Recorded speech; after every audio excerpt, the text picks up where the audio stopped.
Is this AEW belt the best belt that you can get for under $300?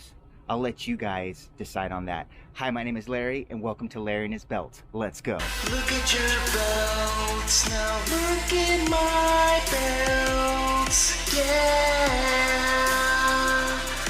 I'm not overcompensating for anything.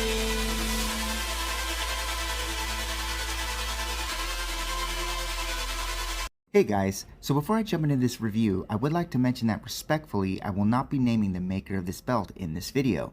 If you would like to know the name of the belt maker, whether it be for future belt business or to avoid having to do business with this belt maker, you can contact me on my Instagram page at Larry and His Belts. Alright guys, hope everyone's having a right in the beginning. Hope everyone's having a wonderful day today, and today we're going to do something a little different in regards to doing a replica review. For those that haven't seen my guide to buying unofficial replica belts, check out the video. I'll put the link at the bottom of in the description for you guys to take a look at that. Hopefully it helps you out when you guys are looking to buy a belt from a belt maker, whether they're from overseas or whether they're here or wherever you're at. Hopefully that guide will help you guys out to make sure that you don't get scammed. As you can see, I am holding a 2-layer AEW unofficial replica belt. The belt was under $300. To be precise, the belt costed me about $240 with shipping included. So for those that have looked for AEW belts, whether they are 2 layers like this one or 4-layer, which is more TV accurate, you know that this belt goes for a lot of money. It's very rare that you see this belt go for under $300, and if it is under $300, then you're going to get under $300 quality. AEW announced that they are going to be releasing their own version, an official replica of the AEW belt, and by looking at it, it looks beautiful. The plates look clean, the size looks great. If you actually watch AEW, Kenny Omega is actually holding the actual replica, or at least with the plates. The leather is actually a re-leathering of it, because the leather that I believe AEW going to be using is similar to what WWE Shop is using, so that's kind of a disappointment. Now the price is pretty high, $699, so pretty much $700. And that probably doesn't include shipping or taxes, so you might be running around $750 to $800 for this belt.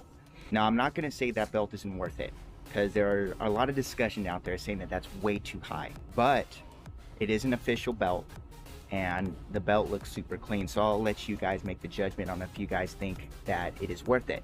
I'm going to go a little pros and cons with this belt, and we can go from there. And then you can make the decision on if you think this belt is worth it. Let's show a little close-up of this belt.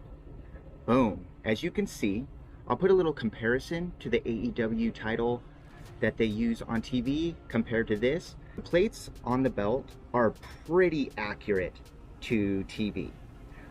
You can go about to the sizing compared to the center plate compared to what they are on TV. I personally like them a little bit smaller than the center plate, but it's pretty accurate compared to a lot of the AEW belts that are being sold online.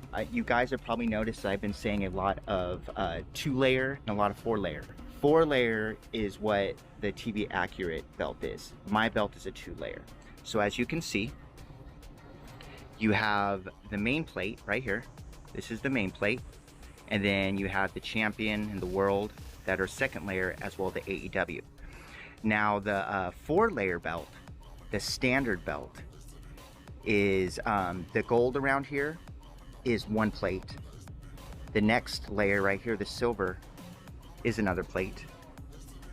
Then you would have the diamond, which would be another layer, and then the AEW would be another layer, so that would be 4.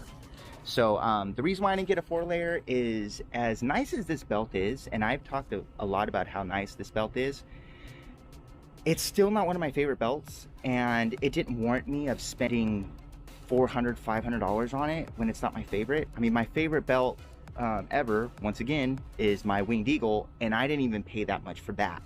So yeah, I'm not going to spend much money on this, but I was like, you know what, this would be a great collection piece to have to hang on my wall, and it's a nice belt. I'm getting it for a great price. So the pros of this belt, once again, The plates are very accurate. Another reason, once again, is because of the price.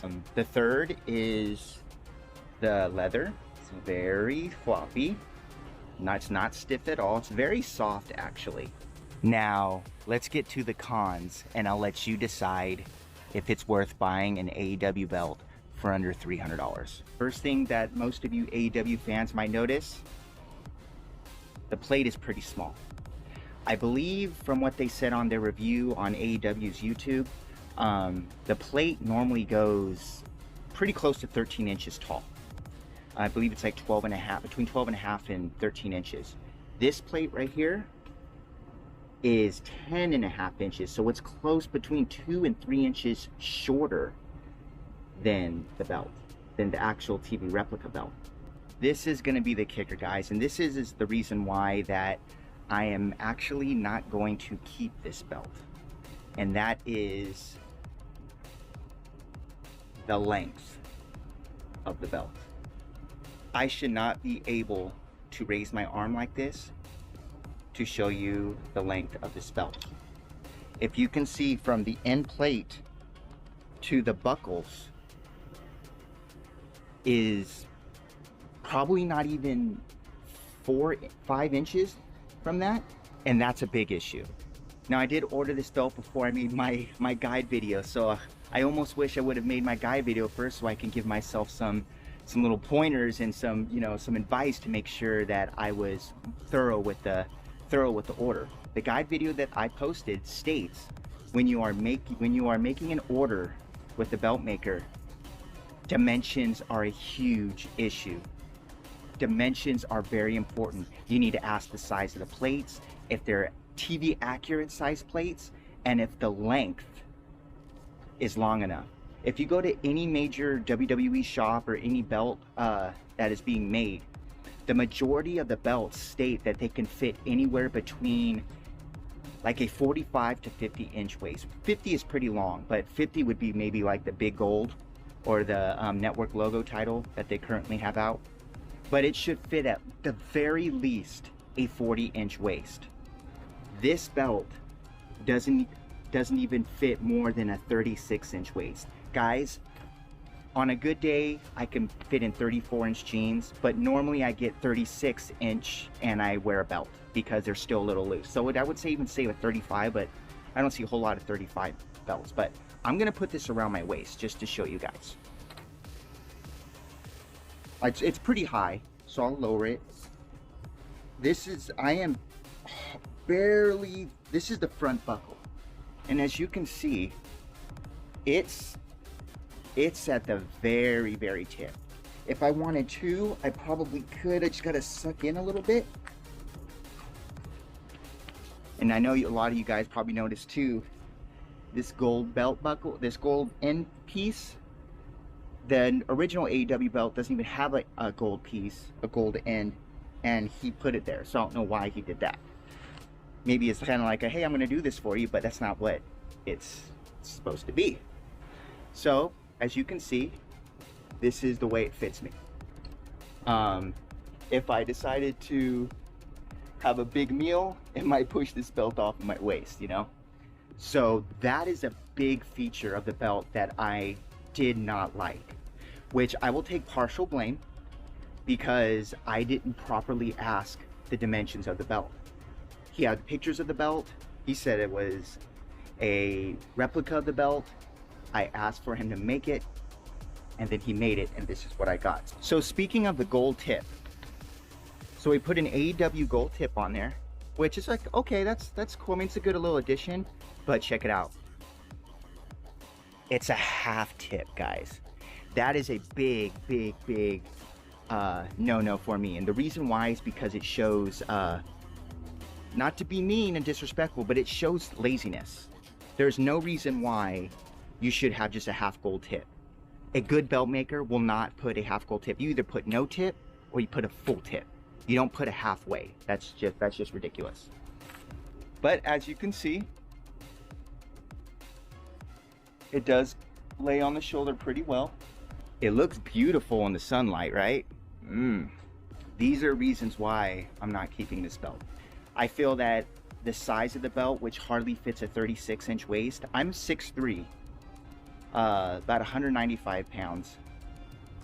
And this hardly fits me. I think if you're gonna be making a belt for a man, this belt should be the proper size, and it shouldn't have to be told the proper sizes for that. If you go to WWE shop, you can see this actual belt is the same size, and I'll put a picture here on the video as well. This is actually the same size as my wife's WWE Raw Women's Championship. That's unacceptable in my opinion. It should be that size. This is actually in between a women's and almost a child's belt. The child's belts on WWE.com are a little bit smaller, obviously, but yeah, that's not good, guys. We talked about the pros. The plates are pretty accurate. The whole all-around look is beautiful. The price is really good.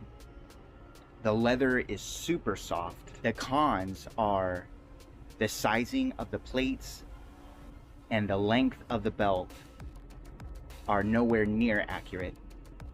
There was a gold tip that I did not ask for. The communication was pretty lackluster as well. He promised me this belt would be done in a month, and it actually took closer to 3 months. He would promise me pictures, and pictures would come days and days and days after. There was even a time where he told me he was sending a picture right now, and ended up coming to my Instagram 6 hours later. And I don't know if you guys know, but 6 hours is not now. I don't mind waiting for belts, whether it's 1 month, 2 months, 3 months, but you need to come forward and say how long it's going to take. If it's going to be delayed, if it's going to be longer, it's up to the belt maker to be able to communicate that with you to show good customer service. Unfortunately, with this one, this is not the case. Do I think this was worth it? I will be honest. If the length of this belt was a proper length, even if the plates are a little bit smaller, if the length was the proper length of a male size belt, then I think for under $300, let alone $250, that this belt is somewhat worth it. I say a coin toss of a decision being worth it. So a few little points that I want to mention as well. For this specific belt, the plates aren't the cleanest. I don't know if you can tell by like looking in, because we're in the sun now, so you can see a lot. If you look at the world, it looks almost tarnished. And that's not a good sign. Some of the leather paint is, if you can see, it's already kind of not necessarily chipping off, but wearing off. But everything else seems like it's good. Like the design up here on the leather, so forth. Like I said, it's super soft leather, to be honest. And the backing, if you guys want to look at the back is nice as well. There is a slight curve on the belt as well. But yeah, guys, that's it. This is what I got. A $240 AEW 2-layer belt. Was it worth it? Maybe, maybe not. I'll let you guys make the decision. I will be selling this belt directly. So anyways, guys, what do you think? You think it's worth it? You think it's not worth it? I'm leaning more like 40% worth it, 60% not worth it. But it's a lesson learned. It helped me with this belt. It actually helped me get the motivation to make my guide video, and hopefully that will help you guys so you guys don't make the same mistakes that I made. And once again, a lot of the mistakes that were made could have been prevented if I was a little more thorough. So be thorough when you buy your belts. So anyways, guys, let me know what you think. Thank you so much once again for checking out this video. If you like this video, please give it a thumbs up and subscribe to my channel. And that's it, guys. You live and learn. Okay, guys, we'll talk to you soon. Later.